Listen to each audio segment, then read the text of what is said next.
Au nom du Père et du Fils et du Saint-Esprit. Amen.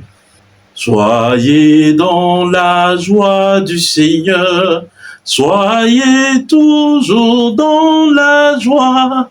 Le Seigneur est proche, soyez dans la joie. Évangile de Jésus-Christ selon saint Luc. En ce temps-là, les foules qui venaient se faire baptiser par Jean lui demandaient: que devons-nous faire? Jean leur répondait: celui qui a 2 vêtements, qu'il partage avec celui qui n'en a pas, et celui qui a de quoi manger, qu'il fasse de même. Les publicains, c'est-à-dire les collecteurs d'impôts, vinrent aussi pour être baptisés. Ils lui dirent: Maître, que devons-nous faire? Il leur répondit: n'exigez rien de plus que ce qui vous est fixé. Des soldats lui demandèrent à leur tour: et nous, que devons-nous faire?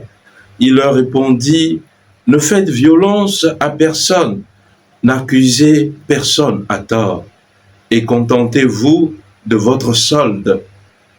Or, le peuple était en attente, et tous se demandaient en eux-mêmes si Jean n'était pas le Christ.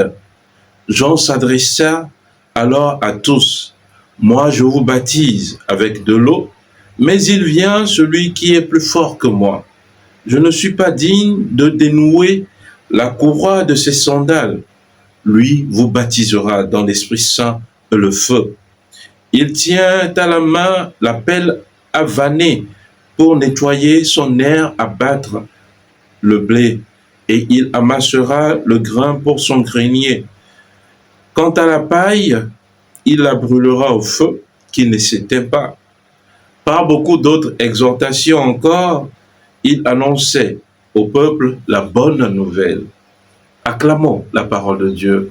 Louange à toi, Seigneur Jésus. Bien-aimé de Dieu, paix et joie à vous. Aujourd'hui, nous sommes au 3e dimanche du temps de l'Avent, dimanche de la joie, dimanche traditionnellement appelé le Gaudete, le dimanche de la grande exultation, car le Seigneur est proche. Oui, notre source de joie se trouve dans le Seigneur qui vient à nous. Tout comme des parents attendent avec joie la naissance d'un enfant, tout comme une famille attend avec joie la naissance d'un enfant, nous sommes invités aujourd'hui à attendre le Seigneur avec joie. Dieu doit être la source de notre joie. Jésus qui vient à nous doit être la source de notre joie. Voilà pourquoi l'évangile qui nous est donné aujourd'hui nous fait ressentir cette exultation, mais surtout cet enthousiasme du peuple à accueillir le Messie. Oui, on dit le peuple était en attente et tous se demandaient: que dois-je faire? Que devons-nous faire? Que devons-nous faire? Oui, bien-aimés de Dieu, nous aussi aujourd'hui, cette question, nous devons nous la poser. Jésus qui vient nous rencontrer, nous devons nous demander: ah, que dois-je faire pour accueillir véritablement le Seigneur? Ah oui, et alors Jean-Baptiste qui annonçait de préparer les chemins du Seigneur et qui annonçait également de produire des fruits de conversion, il répond au peuple: ah, celui qui a un vêtement, qui le partage avec l'autre. Partagez du pain avec celui qui a faim. Chers frères, chères sœurs, nous sommes invités à produire des fruits de charité, des fruits de justice au milieu du peuple dans lequel nous sommes. Et Jésus qui vient nous rencontrer, il est le prince de la paix, il vient faire disparaître la misère. Mais aujourd'hui, c'est par nous que Jésus veut parler, en faisant disparaître la misère autour de nous. Nous avons des frères et sœurs qui sont en nécessité. Ouvrons les horizons de notre cœur, jetons les yeux vers eux. Et nous voyons également dans cet évangile que différents corps de métier approchent Jean le Baptiste pour lui demander: que devons-nous faire? Pour les publicains, Jean-Baptiste demande de ne pas escroquer les gens, de prendre simplement ce qui est dû. Les soldats également viennent: que devons-nous faire? N'exercez pas la violence, contentez-vous de votre solde, ne condamnez personne à tort. Voilà. Alors chaque corps de métier s'intéresse à la venue du Seigneur.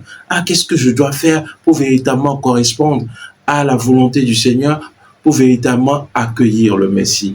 Oui, chers frères, chères sœurs, le temps de l'Avent nous donne véritablement d'accomplir avec amour tout ce que nous devons faire, tout ce que nous accomplissons au quotidien pour accueillir le Messie. Je suis un fonctionnaire, je suis un commerçant. Tout ce que je dois faire doit être empreint d'amour de Dieu et de justice sociale.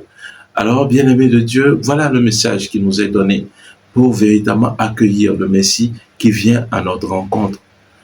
Alors, deuxième message de ce dimanche de la joie, nous voyons que la couleur liturgique, c'est le rose, une couleur comprise entre le violet, couleur du temps de l'Avent, et le blanc, couleur du temps de Noël. Alors, pour passer du violet au blanc, il nous faut passer forcément par le rose. Nous sommes invités à nous réjouir à travers ce dimanche. Oui, Dieu doit être la source de ta joie. Alors, si Dieu est véritablement la source de ta joie, je sais que Dieu, il me délivrera de mes problèmes. Je sais que Dieu, il exaucera mes prières. Je sais que Dieu, il est là avec moi au milieu de mon épreuve. Je n'ai pas peur. Tout comme David, tout comme Daniel, au milieu de leur épreuve, Dieu était là. Alors, bien-aimés, soyez habités par cette joie. Comme nous le dit Saint Paul dans la deuxième lecture de ce jour, réjouissez-vous en tout temps. Laissez-moi vous le redire, soyez toujours joyeux. Alors, bien-aimés de Dieu, exultons de joie ce dimanche, tressaillons d'allégresse, car le Seigneur, notre Dieu, il vient nous sauver et il est à nos portes. Alors, laissons de côté nos problèmes et exultons de joie. Alors, je t'invite à chanter avec moi ce cantique. Joie, joie, mon cœur est dans la joie. Joie, joie, mon cœur est dans la joie. Jésus, mon roi, est tout pour moi. Et voilà pourquoi mon cœur est dans la joie. Voilà, Jésus est tout pour moi. Je n'ai pas à craindre. Prions ensemble le Seigneur. Tu le vois, Seigneur Dieu, ton peuple attend avec foi la fête de la naissance de ton Fils. Nous t'en prions, accorde-nous de parvenir au bonheur d'un tel salut et de le célébrer solennellement avec une joie toujours nouvelle. Par Jésus-Christ, ton Fils, notre Seigneur, qui vit et règne avec toi dans l'unité du Saint-Esprit, Dieu pour les siècles des siècles. Amen. Et que Dieu Tout-Puissant vous bénisse, le Père et le Fils et le Saint-Esprit. Amen. Bon dimanche de la joie avec vous et que la paix et la joie de notre Seigneur Jésus-Christ demeurent toujours avec vous. Amen.